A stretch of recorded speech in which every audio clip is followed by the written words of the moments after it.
Hello everyone, welcome to our channel. आज हम यहाँ पे जीआईसी के कुछ प्रीवियस ईयर के क्वेश्चन देखेंगे। अभी जो आपका जीआईसी का एग्ज़ाम है ये 2015 में हुआ था और इसमें 15 क्वेश्चन आए थे एग्ज़ाम में। इससे आप देख सकते हो कि ये कितना इम्पोर्टेंट टॉपिक है हमारा ग्रुप थ्योरी। तो आज हम यहाँ पे ये जो सारे प्रीवियस ईयर के क्वेश्चन हैं ये करेंगे और साथ में फिर कुछ इम्पोर्टेंट क्वेश्चन भी कवर करेंगे इसी के साथ साथ। और जब मैं क्वेश्चन एक्सप्लेन करूँगी तो उसी के साथ मैं आपको थ्योरी बताती हुई चलूँगी सभी क्वेश्चंस की। तो स्टार्ट करते हैं हमारा वीडियो। तो यहाँ नंबर 1 क्वेश्चन है, ये 2015 में आया था। क्वेश्चन नंबर 1 है कि for a group G the factor group G by H is defined when the sub group H is.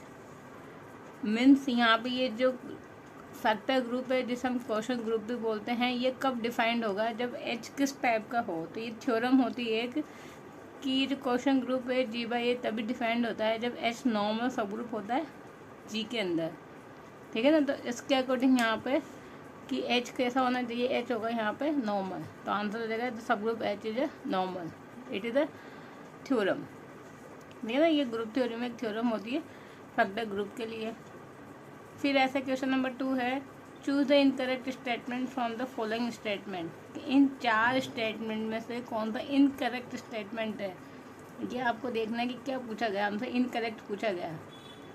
तो ये भी एक बड़ी स्टैंडर्ड यहाँ पे थ्योरम होती है रिंग थ्योरी के अंदर, जब हम रिंग फील्ड और इंटीग्रल डोमेन पढ़ते हैं कि every field is integral domain और every integral domain is a field. इन दोनों में से जो करेक्ट स्टेटमेंट होता है वो होता है every field is a integral domain, ठीक है ना। ये यहाँ पे करेक्ट स्टेटमेंट होगा कि जितने भी फील्ड होते हैं वो सारे के सारे इंटीग्रल डोमेन होते हैं, बट इंटीग्रल डोमेन फील्ड हो जो ज़रूरी नहीं है।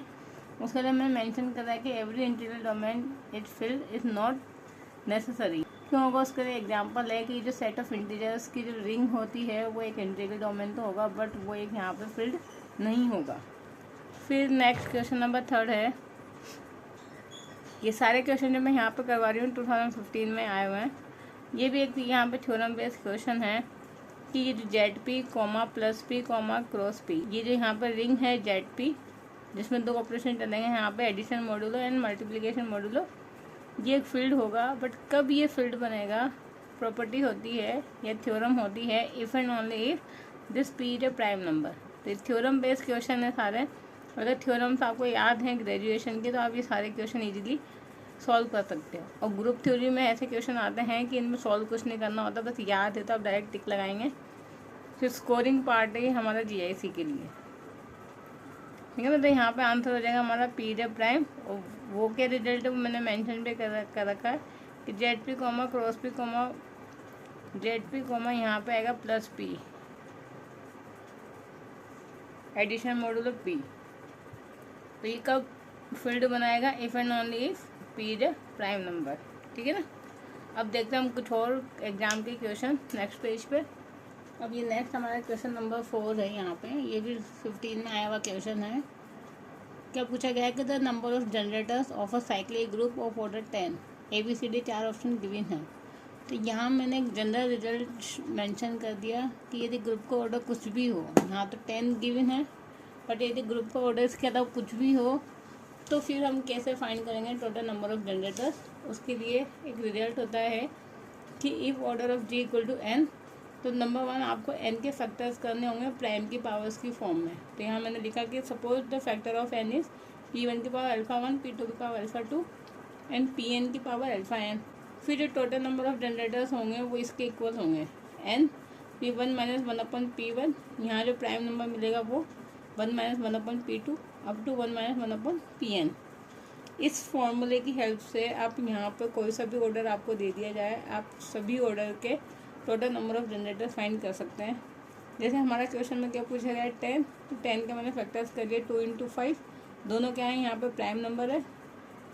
हमें तो देखना है कि यहाँ पे कौन कौन सा प्राइम इन्वॉल्व है, इनकी पावर कुछ भी हो कोई फ़र्क नहीं पड़ता, बस प्राइम देखना है आपको। तो 2 प्राइम 2 एंड 5, तो फॉर्मूला में पुट कर देंगे n यानी 10, 1 माइनस के 1/P1, 1 माइनस के 1/P2, तो ये प्राइम है इसलिए सॉल्व करेंगे तो आंसर क्या मिल जाएगा 4 कहाँ पर गिवन सी में, तो सी इज करेक्ट आंसर। अब ऐसे मैंने एक और एग्जाम्पल मेंशन कर रखा है किसी ग्रुप का ऑर्डर यहाँ पर 20 है तो 20 के सेक्टर्स क्या होंगे, 4 × 5 मीन्स 20। अब 4 को कैसे लिख सकते हैं, 2 का स्क्वायर और 5 की पावर 1। हमें तो केवल वापस आप प्राइम नंबर देखने हैं तो 2 ही प्राइम है, 2 × 5, तो इसको वापस आप अरेंज करके लिख देंगे n इंटू 1 - 1/P1 1 - 1/P2। उसको सॉल्व करेंगे तो क्या मिलेगा, 4/10। अब 10 से कैंसिल यानी सॉल्व करेंगे तो क्या आ जाएगा, 8। ठीक है ना। तो इस तरीके से हम यहाँ पे किसी भी नंबर का सॉल्व कर सकते हैं, चाहे मैं आपको यहाँ पे n की वैल्यू कुछ भी दे दूँ, बस आपको फैक्टर्स करने होंगे और इस फॉर्मूला में पुट करने होंगे। ओके, अब क्वेश्चन नंबर 5 है, ये भी 15 में आया हुआ क्वेश्चन है। अब इस टाइप के जो क्वेश्चन होते हैं उनको कैसे सॉल्व करते हैं, यहाँ क्या गिवन है कि set of all the positive rational numbers. ठीक है, जी फॉर्म एन अबिलियन ग्रुप, यानी ऑलरेडी आपको गिवन है कि एक यहाँ पर हम क्यू लेते हैं, ये रहा क्यू प्लस, और एक बाइनरी ऑपरेशन लिया स्टार, ये दोनों आपस में मिलकर क्या बना रहे हैं, एक अबिलियन ग्रुप बना रहे हैं। क्यू क्या है, पॉजिटिव रैशनल नंबर। अभी जो बाइनरी ऑपरेशन है इसकी डेफिनेशन आपको गिवन है, ये होती है इंपॉर्टेंट हमेशा इस टाइप के क्वेश्चन में, कि जो डेफिनेशन है वो कैसे डिफाइंड है, कि अगर किन्हीं भी दो एलिमेंट के बीच में बाइनरी ऑपरेशन अप्लाई होता है, दैट मीन्स उन दोनों का आपस में मल्टीप्लाई करके अपन 2 करना, ये इसका ऑपरेशन की डेफिनेशन है। तो फिर हमें इस टाइप के ग्रुप के लिए क्या फाइंड करना है, आइडेंटिटी एलिमेंट फाइंड करनी है। 4 ऑप्शन आपको गिवन है, तो आइडेंटिटी एलिमेंट की जो डेफिनेशन होती है उसको अप्लाई कर देंगे कि यदि ग्रुप के किसी भी एलिमेंट को आइडेंटिटी से ऑपरेट करेंगे तो आपको क्या मिलेगा, वापस से एलिमेंट मिलता है। ये डेफिनेशन होती है हमारी आइडेंटिटी एलिमेंट की। अब यहाँ पर हमने ये लिखा कि ए स्टार ई बराबर ए के इक्वल है। अब ये जो बाइनरी ऑपरेशन है इसकी डेफिनेशन आपको देखना है कि ग्रुप में क्या गिवन है, तो वो गिवन है ab/2, तो आप लिखेंगे ae/2, जैसे कि सिंपल मल्टीप्लिकेशन होता है वैसे। अभी ए से ए तो कैंसिल आउट हो जाएगा, यहाँ क्या हो जाएगा, e/2 = 1, दैट मीन = 2। तो ये हमारी जो है ये आइडेंटिटी एलिमेंट आ गया। अब जो आइडेंटिटी एलिमेंट है वो आपको देखना है कि क्या जो हमें गिवन था सेट यानी क्यू प्लस, उसमें एग्जिस्ट कर रहा है कि नहीं कर रहा। तो yes, 2 belongs to set of positive rational number. तो हम यहाँ पे वापस से डेफिनेशन को लिख देंगे कि for all A belongs to Q plus there exist 2 belongs to Q plus such that a को यदि 2 से ऑपरेट करेंगे तो हमें वापस एलिमेंट मिल रहा है। So that's why this 2 is our identity element. ठीक, इस तरीके से यहाँ पे कोई सी भी डेफिनेशन दे दें आपको, बस उस डेफिनेशन की हेल्प से आप आइडेंटिटी और इन्वर्स फाइंड कर सकते हैं, और ये जो स्टैंडर्ड डेफिनेशन होती है उसको यूज़ करते हुए। ऐसे अगर यहाँ पे इन्वर्स पूछा जाए, सपोज आपको मैं यहीं पे बता दूँ करेक्शन करके कि आपसे आइडेंटिटी के इन्वर्स पूछा जाए, तो इन्वर्स की क्या डेफिनेशन होती है कि अगर ए को ए से इन्वर्स से ऑपरेट करेंगे तो आपको क्या मिल जाना चाहिए, आइडेंटिटी एलिमेंट मिल जाना चाहिए। ये हमें पता है। अब चाहे लेफ़्ट से ऑपरेट करें चाहे राइट से ऑपरेट करें, दोनों साइड सेम होती है। अब अगर हमें किसी भी एलिमेंट का इन्वर्स फाइंड करना होता है तो हमें आइडेंटिटी पता होनी चाहिए। ठीक, तो यहाँ पर आइडेंटिटी नहीं पता तो हमें पहले आइडेंटिटी फाइंड करनी होगी, देन उसके बाद इन्वर्स फाइंड करना होगा। तो जैसे यहाँ तो पता लगे 2 है, तो अब सपोज मुझे यहाँ पे बोला गया है कि आप ए बराबर कितना है, सपोज मान लेते हैं 4 है, तो 4 का इन्वर्स फाइंड करके बताएं। ए इन्वर्स आपको बोला जाएगा फाइंड करके बताएं। तो ए इन्वर्स फाइंड करने के लिए आप क्या करेंगे, ए को ए इन्वर्स से ऑपरेट करेंगे तो आपको क्या मिल जाएगा, आइडेंटिटी एलिमेंट। ठीक, अब ए को हम बोलेंगे यहाँ पे ए इन्वर्स, तो मैं यहाँ पे हटा दूँ इसको। ए इन्वर्स हमें फाइंड करना है, ए बराबर क्या है 4, तो 4 को ए इन्वर्स से ऑपरेट करने पे हमें क्या मिल रहा है 2। अब ये 2 से 2 जो कितना हो जाएगा 4, 4 से 4 कैंसिल, तो अब यहाँ पे क्या लिख देंगे कि जो ए इन्वर्स हो जाएगा वो क्या आ जाएगा 1 के इक्वल। अब ए क्या था यहाँ पे 4, यानी जो 4 का इन्वर्स होगा वो 1 होगा। इस तरीके से हम यहाँ पे फाइंड करते हैं किसी भी एलिमेंट का आइडेंटिटी और इन्वर्स।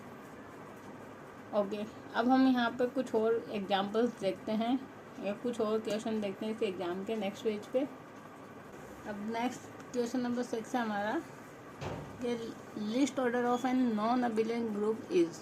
तो ये क्वेश्चन कई एग्जाम में पूछा गया है। इसमें कुछ नहीं करना होता है कि लिस्ट ऑर्डर बताना होगा हमें नॉन अबिलियन ग्रुप का। तो एक थ्योरम होती है कि कोई भी ग्रुप जिनका ऑर्डर 2, 3, 4 और 5 होता है, यहाँ में लिखा है every group of order 2, 3, 4, 5 are always abelian group. ठीक है ना, चाहे किसी ग्रुप का ऑर्डर 2 हो, 3 हो, 4 या 5 हो, वहाँ हमें चेक करने की ज़रूरत नहीं होगी, वहाँ हम बोल देंगे डायरेक्टली कि these group are always abelian group. तो फिर जो पॉसिबल लिस्ट ऑर्डर होगा किसी भी नॉन अबिलियन ग्रुप का वो हमेशा क्या होगा 6।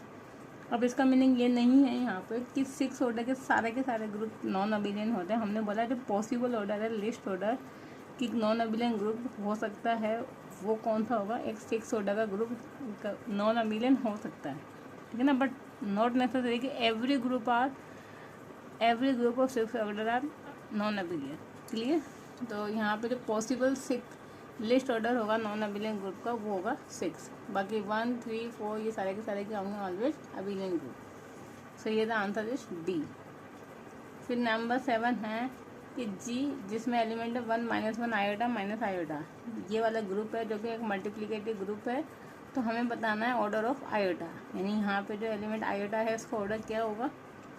तो सिंपल सा कॉन्सेप्ट होता है किसी भी एलिमेंट का ऑर्डर फाइंड करने का कि आप उस पर पावर्स लगाते जाएं और बहुत छोटी से छोटी पावर देख लीजिए जब आपको आइडेंटिटी एलिमेंट मिल जाए। तो मल्टीप्लिकेशन के लिए हमें पता है कि आइडेंटिटी एलिमेंट क्या होता है 1। दैट मीन आप आयोटा की पावर्स लगाते जाएं जब तक कि आपको 1 न मिल जाए। तो कब आपको 1 मिलता है, आयोटा के पावर 4 पे आपको 1 मिलता है। दैट मीन्स आयोटा का जो ऑर्डर हो जाएगा वो क्या हो जाएगा 4, ठीक है ना। ऐसे -1 का पूछे तो हमें पता है कि ऑर्डर ऑफ -1 यहाँ पे क्या होगा 2, क्योंकि -1 का स्क्वायर क्या होता है 1। और ऐसे माइनस आयोटा का पूछे तो माइनस आयोटा का भी हो जाएगा 4। क्यों? क्योंकि आयोटा का जो इन्वर्स होता है वो क्या होता है माइनस आयोटा। और एक प्रॉपर्टी होती है वो याद रखना कि हमेशा एलिमेंट का ऑर्डर और उसके इन्वर्स एलिमेंट का ऑर्डर हमेशा क्या होता है बराबर होता है। इससे भी हम बोल देंगे कि आयोटा का जो इन्वर्स है माइनस आयोटा है, तो दोनों का ऑर्डर क्या होगा इक्वल होगा। आइडेंटिटी का एलिमेंट हमेशा आइडेंटिटी का ऑर्डर हमेशा 1 होता है। फिर उसके बाद इनकी पावर्स लगा के हम चेक कर लेंगे कि इनका ऑर्डर क्या होगा, ठीक। फिर क्वेश्चन नंबर 8 है कि इनफाइनाइट साइक्लिक ग्रुप हैज, अगर इनफाइनाइट साइक्लिक ग्रुप है तो फिर उसमें ये 4 ऑप्शन है कि कौन सा यहाँ पे जो ऑप्शन है वो ट्रू है। तो ये वेल नोन थ्योरम है साइक्लिक ग्रुप के अंदर। क्या थ्योरम है मैंने मेंशन कर रखी है। An infinite cyclic group always have 2 and only 2 generators. एक इनफाइनाइट साइक्लिक ग्रुप के केवल 2 जनरेटर्स होते हैं हमेशा, ठीक है ना। और इनफाइनाइट साइक्लिक ग्रुप का बेस्ट एग्जांपल होता है Z, प्लस। तो इसके 2 जनरेटर्स होंगे -1 एंड 1। अब अगर यहाँ पर हम इसको m से मल्टीप्लाई कर देते हैं तो इसके जनरेटर्स हो जाएंगे -m एंड m। तो ये कुछ रिजल्ट में साथ के साथ बताते हुए चल रहे हैं, आप इनको याद रखना। यहाँ तो पूछ लिया कितने जनरेटर्स होंगे तो आंसर हो जाएगा ओनली 2 जनरेटर्स, सी। अब यदि इस बार के एग्जाम में आपसे पूछ लिया कि Z, प्लस एक साइक्लिक ग्रुप है तो इसके जनरेटर कौन कौन से होंगे तो आंसर देगा -1 एंड 1। या फिर Z को मल्टीप्लाई कर देते हैं m से तो फिर जनरेटर्स हो जाएंगे -m एंड m। ये इनका आंसर होगा। फिर नेक्स्ट क्वेश्चन नंबर 9 है, ये भी 15 में आया हुआ था। If G be a infinite group and order of A denotes the order of A belongs to G, यानी ये जो नोटिफिकेशन है इसका मीनिंग है ग्रुप के किसी भी एलिमेंट का ऑर्डर को हम ऐसा बोलेंगे order of A। Then for any M belongs to Z। तो ये भी एक छोटी सी थ्योरम है कि यदि A जो है वो किसी ग्रुप का एलिमेंट है और ये जो नोटिफिकेशन है वो ऑर्डर ऑफ A को डिनोट करता है, तो फिर हम A की यदि इंटीग्रल पावर लगा देते हैं तो फिर वो जो ऑर्डर होगा वो हमेशा A के ऑर्डर से छोटा या उसके बराबर होगा। तो ये यहाँ पे थ्योरम होती है कि order of an integral power यदि हम बोलते हैं हम it is always less than या फिर इक्वल टू ऑर्डर ऑफ ए, उससे कभी भी बड़ा नहीं होगा, हमेशा बराबर होगा। नॉट नेसेसरी कि ये हमेशा दोनों बराबर ही होंगे। ये बराबर कब होंगे जब m और इसका जो ऑर्डर है वो आपस में रिलेटिवली प्राइम हों। तो जो थ्योरम होता है उसको छोड़ते हैं, हम बस ये ध्यान रखना है कि ऑर्डर ऑफ ए की power m and order of m relation क्या होता है लेस देन इक्वल टू का। सो यहाँ पर बी आंसर हो जाएगा, थ्योरम बेस्ड क्वेश्चन है। तो यहाँ पर जैसे मैंने स्टार्टिंग में बताया था कि इसमें 15 क्वेश्चन आए थे, तो 15 में हमने 9 तो कर लिया। अब रिमेनिंग क्वेश्चन भी हम यहीं पे सॉल्व करते हैं। तो देखते हैं नेक्स्ट पेज पे। नेक्स्ट हमारा क्वेश्चन नंबर 10 है, ये भी 15 में आया हुआ क्वेश्चन है। ये जो यहाँ पर सारे क्वेश्चन हैं वैसे ये सारे के सारे थ्योरम से एग्जाम्पल्स हैं ग्रेजुएशन की बुक में। तो जितने भी अगर ग्रेजुएशन में अच्छे से ही सारी थ्योरम पढ़ रखी होंगी तो वो विदिन 1 सेकेंड इनको सॉल्व कर सकता है, और नहीं पढ़ रखी होंगी तो फिर अब आई होप आप लोगों ने पढ़ ही लिया होगा सब कुछ। तो अभी तो हमारे पास अभी इतना टाइम भी नहीं है कि हम पूरी ग्रेजुएशन को यहाँ पर पढ़ें, इसलिए मैं आपको जो भी इम्पोर्टेंट क्वेश्चंस हैं या जो प्रीवियस ईयर के क्वेश्चन हैं वही आपको बताते हुए चल रही हूँ, और साथ के साथ उन्हीं में मैं रिजल्ट्स बता रही हूँ या फिर उनकी मैं कंप्लीट थ्योरी बता रही हूँ क्वेश्चन के साथ साथ, कि उस टाइप का यदि कोई क्वेश्चन आपको इस बार मिलता है तो आप उसको भी इजीली सॉल्व कर सकें। ठीक, तो क्वेश्चन नंबर 10 देखते हैं। इसमें गिवन है कि with respect to multiplication of a residue class modulo a prime P, the set of non zero residue classes modulo P form a commutative group of order. अब यहाँ पे आपको देखना है कि ऑपरेशन क्या गिवन है, मल्टीप्लिकेशन गिवन है, तो मैंने यहाँ इस तरीके से लिखा होगा Z P comma cross P is a commutative group.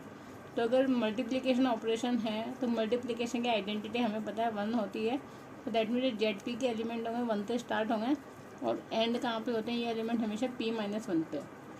ठीक, तो अब यहाँ पे अगर 1 से स्टार्ट होते हैं p-1 पे एंड होंगे तो ये टोटल नंबर ऑफ एलिमेंट कितने हो गए p-1। तो इस केस में तो ऑर्डर हो जाएगा p-1। बट इसी की जगह पे यदि आपको गिवन है addition modulo p operation, same यही लैंग्वेज होगी, बस यहाँ पे लिख देंगे with respect to addition of residue classes modulo और प्राइम पी। तो फिर यहाँ पे क्या होगा कि ये जो ग्रुप होगा जेड पी, उसमें आइडेंटिटी एलिमेंट क्या होता है हमें पता है 0, तो एलिमेंट स्टार्ट होंगे 0 से 1 2 और एंड वही होंगे p-1 पे ही। तो अब यहाँ 0 से स्टार्ट हो रहे हैं, इस वजह से टोटल नंबर ऑफ एलिमेंट कितने हो गए p। तो इस अगर एडिशन यहाँ पे ऑपरेशन है तो जेड पी का जो ऑर्डर होगा वो कितना हो जाएगा यहाँ पे p के इक्वल। ठीक है ना, p कब होगा जब ऑपरेशन यहाँ पे प्लस है एडिशन मॉड्यूलो p, और मल्टीप्लिकेशन ऑपरेशन के केस में आंसर क्या हो जाएगा p-1। क्यों होगा, क्योंकि आइडेंटिटी एलिमेंट 1 होता है तो ग्रुप जो होगा वो 1 से स्टार्ट होगा। क्लियर? ठीक, तो अभी तो हमारे इसका आंसर क्या हो जाएगा p-1 डी ऑप्शन, और साथ में मैंने एक रिजल्ट भी बता दिया, प्लस के केस में आंसर क्या हो जाएगा p। अब क्वेश्चन नंबर 11 है कि homomorphism of a group into itself is called. अब यहाँ पे होमोमॉर्फिज्म की जो डेफिनेशंस होती हैं अलग अलग, उनके लिए कोई एक डेफिनेशन पूछी गई है कि एक ऐसी होमोमॉर्फिज्म जो ग्रुप जी से खुद ग्रुप जी में डिफाइंड होती है उसे क्या कहते हैं। फिर 4 ऑप्शंस हैं, तो मैंने इन चारों ऑप्शन को यहाँ पे एक्सप्लेन कर दिया कि आइसोमॉर्फिज्म तो कब होता है जब 1 भी हो, ऑन टू भी और होमोमॉर्फिज्म भी हो। ठीक है ना, कोई होमोमॉर्फिज्म अगर तीनों होती हैं तो वो होती है आइसोमॉर्फिज्म। मोनोमॉर्फिज्म कब होती है जब 1 एंड होमोमॉर्फिज्म हो। तो मोनोमॉर्फिज्म एपी कब होती है जब ऑन टू हो और होमोमॉर्फिज्म हो। और एंडो कब होती है जब एक मैपिंग जो है वो ग्रुप जी से ग्रुप जी में डिफाइंड एक होमोमॉर्फिज्म होती है। ठीक है ना, एक होमोमॉर्फिज्म जो खुद जी से खुद जी में डिफाइंड होती है उसे बोलते हैं एंडोमॉर्फिज्म। तो वही चीज़ यहाँ पर गिवन है कि homomorphism of a group into itself is called, हम क्या बोलेंगे आंसर एंडोमॉर्फिज्म। और बाकी जो मैंने 3 यहाँ पे डिफाइन करी थी, तो हो सकता है इन तीनों में से इस बार आपको कोई ना कोई क्वेश्चन पूछ लिया जाए। नाउ क्वेश्चन नंबर 12 है, इसमें गिवन है let R comma plus comma cross be a ring in which. एक ऐसी रिंग है जिसमें ये वाली जो डेफिनेशन है वो फुलफिल होती है कि अगर ए को ए से मल्टीप्लाई करें तो ए मिलता है for all A belongs to R. तो ऐसे जो एलिमेंट है हम ऐसे एलिमेंट को बोलते हैं आइडम्पोटेंट एलिमेंट ऑफ रिंग। ठीक है ना, आइडम्पोटेंट एलिमेंट का मीनिंग क्या होगा कि यदि एलिमेंट को एलिमेंट से ऑपरेट करें वापस एलिमेंट मिल जाता है, और अगर ऐसा ट्रू होता है रिंग के सभी एलिमेंट के लिए, then the element is called idempotent element. और ये गिवन है तो आपसे बोला गया है कि इनमें से कौन सा ऑप्शन इनकरेक्ट है, यानी अगर ये कंडीशन होल्ड होती है तो फिर 4 ऑप्शन में से कौन सा ऑप्शन यहाँ पे सही नहीं है। तो ये भी एक वेल नोन एग्जांपल है रिंग थ्योरी में जो कि हम अच्छे से प्रूफ करते हैं। मैं यहाँ प्रूफ तो नहीं करवा सकती, बट मैंने डायरेक्ट लिखा हुआ है कि यदि रिंग के किसी एलिमेंट के लिए या सभी एलिमेंट के लिए ऐसा होता है ए स्क्वायर इक्वल टू ए, तो फिर ये जो कंडीशन है वो इम्प्लाइज करती है इन तीनों को कि ए बी प्लस बी ए बराबर 0 होगा, ये भी होल्ड होगा। ए प्लस ए का जो सम होगा वो 0 के इक्वल होगा, ये भी होल्ड होगा। And a b equal to b a, यानी आपस में कम्यूटेटिव होंगे, ये भी होल्ड होगा। फिर 3 कंडीशन तो ट्रू होंगे, तो फिर बचा हुआ कौन सा incorrect, a option. A b equal to 2 b a कभी नहीं होगा, सो ये यहाँ पे इनकरेक्ट स्टेटमेंट है। ठीक, अब कुछ और रिमेनिंग क्वेश्चन बचे हुए वो भी देख लेते हैं हम, जिसमें आपके ग्रुप थ्योरी के सारे क्वेश्चन यहाँ पे कवर हो जाएंगे जीआईसी एग्जाम के। तो चलते नेक्स्ट पेज पे। नेक्स्ट क्वेश्चन नंबर 13 है हमारा। इसमें पूछा गया sub group H of a group G is called normal if and only if. तो ये जो नॉर्मल सब ग्रुप की जो यहाँ पे थ्योरम है ग्रेजुएशन में, उस पर बेस्ड ये क्वेश्चन है कि एक सब ग्रुप नॉर्मल कब होगा, जब ए बी सी डी चार ऑप्शन में से कौन सा सही होगा। तो यहाँ पे मैंने मेंशन कर रखी है वो सारी थ्योरम्स जिस पे ये ट्रू होता है। तो एच अगर सब ग्रुप है ग्रुप जी का तो एच नॉर्मल होगा if and only if number 1 यदि ए एच ए यूनिवर्स बराबर एच के इक्वल हो, for all A belongs to G. तो यहाँ पे जो फॉर ऑल एच वाला केस गिवन है ये तो हमेशा गलत है, ठीक। फिर ए एच बराबर एच ए होगा for all A belongs to G. तो ये कहाँ गिवन है, बी ऑप्शन में। तो बी हमारा सही है कि for all A belongs to G के लिए ए एच बराबर एच ए होगा, तो हमारा एच क्या होगा, नॉर्मल होगा। फिर नंबर 3 है यदि किन्हीं भी दो लेफ्ट कोसेट को मल्टीप्लाई करें वापस से लेफ्ट कोसेट मिल जाता है, तो हम बोलेंगे कि एच क्या है, नॉर्मल है। और किन्हीं भी दो राइट कोसेट, राइट का मीनिंग क्या है कि यदि ए और बी राइट से मल्टीप्लाई है तो राइट कोसेट, मतलब ए और बी लेफ्ट से मल्टीप्लाई है तो लेफ्ट कोसेट। तो अगर किन्हीं भी दो राइट कोसेट को मल्टीप्लाई करते हैं वापस से राइट कोसेट ही मिल जाता है, तो हम क्या बोलेंगे, एच क्या है, वापस यहाँ पे नॉर्मल है। और ये भी ट्रू होना चाहिए जी के किन्हीं भी एलिमेंट के लिए, किन्हीं भी दो एलिमेंट के लिए, ठीक है ना, for all a b belongs to G. फिर नेक्स्ट क्वेश्चन है the number of elements in a cyclic subgroup of Z30 generated by 25। यानी एक ये साइक्लिक ग्रुप है Z30 और इसका कोई सब ग्रुप है जो कि साइक्लिक ही होगा। अब वो अगर 25 से जनरेट हो रहा है तो कितने टोटल नंबर ऑफ एलिमेंट होंगे। अब इसके लिए हमने माना एच तो क्या है, इसका सब ग्रुप है जो कि साइक्लिक है। अब साइक्लिक है तो किसी न किसी एलिमेंट से जनरेट हो रहा होगा, तो गिवन है ये 25 से जनरेट हो रहा है, तो हमें बताना है एच का ऑर्डर। अब हम जानते हैं थ्योरम से है कि जनरेटर का ऑर्डर और ग्रुप का ऑर्डर आपस में क्या होते हैं, बराबर होते हैं। यानी यहाँ पे जो 25 का ऑर्डर होगा वही क्या होगा, एच का ऑर्डर होगा। अब किसी भी एलिमेंट का ऑर्डर कैसे फाइंड करते हैं, ये यहाँ पे थ्योरम या रिजल्ट होती है कि यदि कोई एलिमेंट है जो कि जी में बिलोंग करता है और हमें ऑर्डर ऑफ ए फाइंड करना है सपोज, तो ऑर्डर ऑफ ए बराबर यहाँ पे होता है, ये जो जी का ऑर्डर होता है उसमें डिवाइड करना होता है अपने को जी सी डी ऑफ यहाँ पे जो इसकी पावर होती है, यानी यहाँ पे जो इस एलिमेंट का पावर सपोज पी है तो आप लेते हैं पी कॉमा एन, यानी इन दोनों का जी सी डी निकालना होता है। जैसे यहाँ पे एलिमेंट गिवन है 25, तो हम 25 और ये जो एन है 13 का जी सी डी निकाल के उसको डिवाइड कर देंगे तो हमें मिल जाएगा इस एलिमेंट का ऑर्डर। तो इन दोनों का जी सी डी क्या है 5, तो 5 30/5 कितना होता है 6, तो इस एलिमेंट का ऑर्डर हमने निकाल लिया 6। ऐसे आप किसी भी एलिमेंट का ऑर्डर निकाल सकते हो इस ग्रुप के अंदर, ठीक है ना। अगर 24 बोले आपसे, 23 बोले, 21 बोले, एनी ऑर्डर या एनी एलिमेंट उसका ऑर्डर आप इस फॉर्मूले से निकाल सकते हो। ये जो यहाँ गिवन होगा उसको यहाँ पुट कर दिए, ग्रुप का ऑर्डर उसका जी सी डी निकाल के उसको डिवाइड कर दीजिए, तो आपको मिल जाएगा एलिमेंट का ऑर्डर जो भी आपसे पूछा गया है। यहाँ तो भी हमारा आंसर क्या हो जाएगा 6, कि 25 का ऑर्डर यदि 6 है तो एच का ऑर्डर भी क्या हो जाएगा 6 के इक्वल। क्लियर। अब नेक्स्ट क्वेश्चन है हमारा the root of the equation x² + 5 = 0 in a ring Z6R। यानी इस इक्वेशन का जो रूट होंगे वो इस रिंग के अंदर कौन से होंगे, A B C D 4 option है। तो सिंपल इसके रूट्स निकाल लेते हैं। इसके रूट्स क्या आएंगे, कॉम्प्लेक्स नंबर, बट इसके रिंग के अंदर तो कैसे एलिमेंट होते हैं, ये एलिमेंट होते हैं 0 1 2 3 4 5 हमें पता है। तो ये दोनों कॉम्प्लेक्स रूट है जो कि इसके अंदर बिलोंग नहीं कर रहे हैं, सो आंसर हो जाएगा डज नॉट एग्जिस्ट। इस तरीके से हमें यहाँ पे क्वेश्चन करने होंगे और इन क्वेश्चन को देख के आप इजीली आइडेंटिफाई कर सकते हो कि सारे के सारे जो क्वेश्चन आए हुए हैं आपके एग्जाम में वो सब ग्रेजुएशन की जो थ्योरम्स हैं या रिजल्ट्स हैं या फिर एग्जाम्पल्स हैं उन्हीं में से क्वेश्चन पूछे गए हैं। तो उनको अगर आप उनके स्टेटमेंट्स को रिवाइज कर लेंगे तो आप इनके सारे क्वेश्चन कर सकते हो ग्रुप थ्योरी के। तो ये मैंने यहाँ पे मैंने सारे क्वेश्चन आपको कवर करवा दिए और साथ में कुछ इंपॉर्टेंट रिजल्ट्स भी मैं आपको साथ के साथ ही बताते हुए चली हूँ कि जिससे अगर क्वेश्चन आ जाता है तो आपको माइंड में रहे कि कैसे सॉल्व करना है। Okay, I hope guys you like this video and if you like then please like share and subscribe our channel and thank you for watching my videos guys, thank you.